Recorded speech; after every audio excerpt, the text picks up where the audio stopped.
আবার এই যে নতুন একটা রেসিপি নিয়ে আপনাদের সামনে হাজির হয়েছি।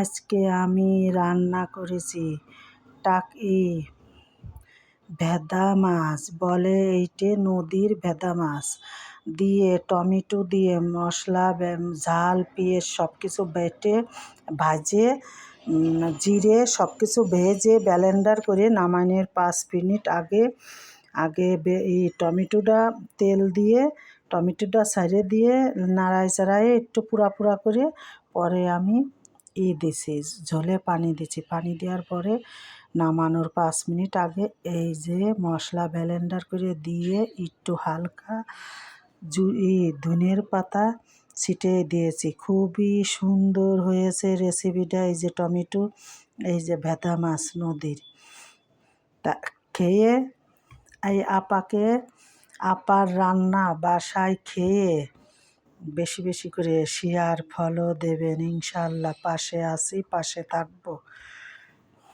পাশে থাকার জন্য ধন্যবাদ রইল।